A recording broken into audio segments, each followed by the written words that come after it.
Hola, soc l'Ona Atrapat, soc escultora i apassionada de les artesanies. Treballo en taller propi a Serinyà i ja estudiant Belles Arts em vaig començar a interessar molt per tot el que són les artesanies.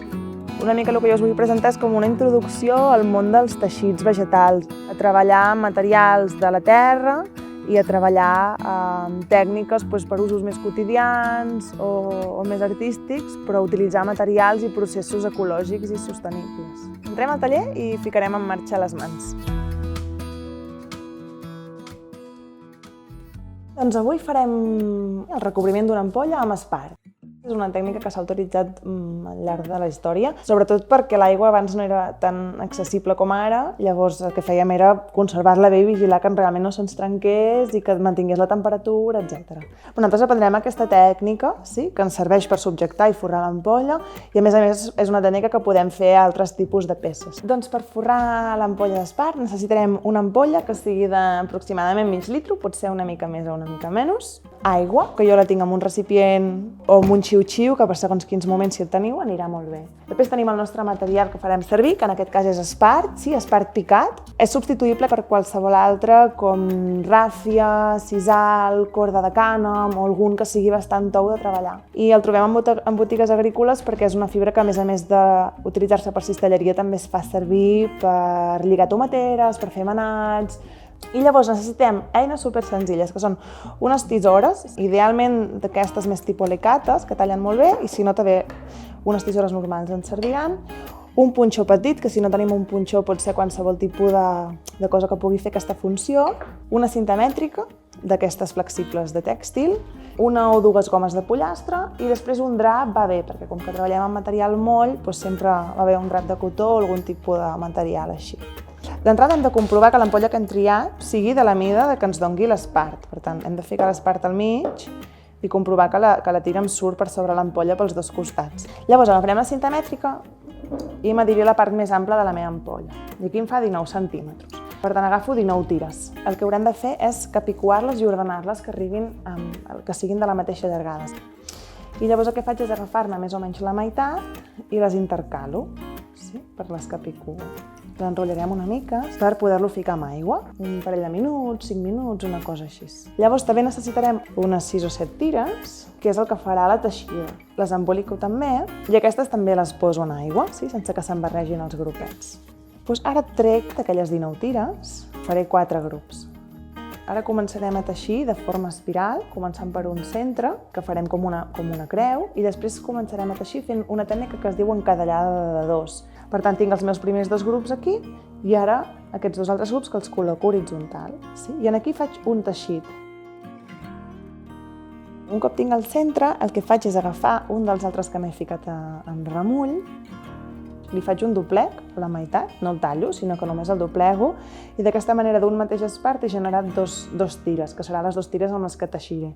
Començo a l'extrem del meu angle superior esquerre, és on començo. Llavors ficaré la meva peça agafant un d'aquests grups que he creat abans, que tinc aquí. I després teixiré anant cap a la dreta. Llavors primer el que faré serà agafar el de més a l'esquerra i el passaré per davant i per darrere. D'aquesta manera he fet el meu primer teixit. Veieu que ja tinc aquest subjectat. Un em surt per un forat i l'altre em surt per l'altre. He d'agafar el que tinc més a l'esquerra, en aquest cas és aquest, i passar-lo per sobre i per sota. I vaig apretant, que em quedi ben apretadet. L'espart té un extrem gruixut, que li diguem, que és l'extrem que té més quantitat de material, i tenim un extrem que li diguem la punta fina. Llavors, cada cop que haguem d'empalmar, que a mi se m'acabi en el meu teixit la punta prima, el que faré és solapar amb una altra punta prima. I quan se m'acabi la punta gruixuda, posaré la següent punta gruixuda. Simplement per fer un empalme no faig cap nus ni res, sinó que la col·loco al seu costat, que em surti aquí, 1 centímetre, i van juntes una estona. Amb el dit aquest me l'aguanto aquí darrere, així és més fàcil que no se m'escapi, i després segueixo teixint igual, com si no hagués passat res. Quan ja tinc 3 voltes, ara el que faré és agafar cada un d'aquests 8 grups que tinc i els partiré en 2. I faré exactament el mateix, però aniré separant i faré, per tant, com si fossin 2 grups separats. El que estem fent tota l'estona, per tant, és anar separant, generant el nostre radi de muntants, que li diguen. Els muntants són aquells en el teixit que munten, que són els que generen l'estructura, i llavors tenim el teixit, que són aquests dos amb els que anem fent l'encadellada i anem donant voltes de manera espiral. Per tant, ara el que anirem fent és anar separant els nostres muntants fins que quedin només d'un en un. I llavors una altra cosa que estem fent és que aquí al principi anem ben compactats, ben junts, sense deixar espai, i després a poc començarem a deixar una mica de llum. Un cop he fet la primera volta, segueixo separant. Si aquí en tinc 3, ara faig 2 i 1.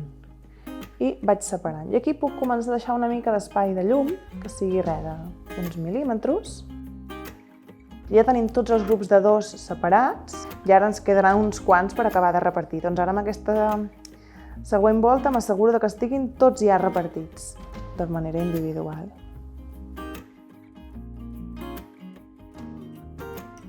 Si el material veiem que es va secant, ens el anem humitejant, però hem d'anar mantenint que tant el que estem teixint com els que són els muntants estiguin sempre humits. Comprovo amb el meu cul on em queda l'ampolla.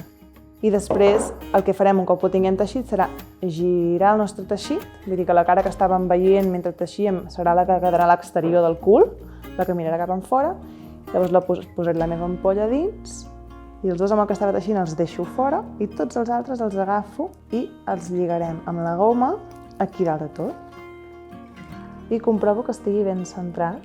I ara el que farem serà teixir una estona fins que tingui l'ampolla ben agafada amb la goma posada, mantenint la mateixa separació i ja començo a pujar contra la paret, per tant he d'anar apretant molt.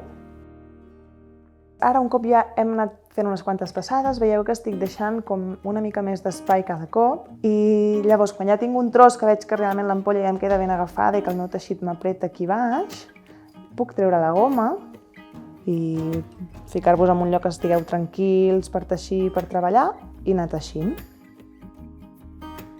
Quan ja tenim el teixit més o menys cap a aquest punt i el meu coll d'ampolla es comença a estrènyer, això dependria de la forma de l'ampolla, ara el que faré és anar-los juntant altre cop. El que faré és que en juntaré 2 aquí, passaré uns quants de normal, en tornaré a juntar 2.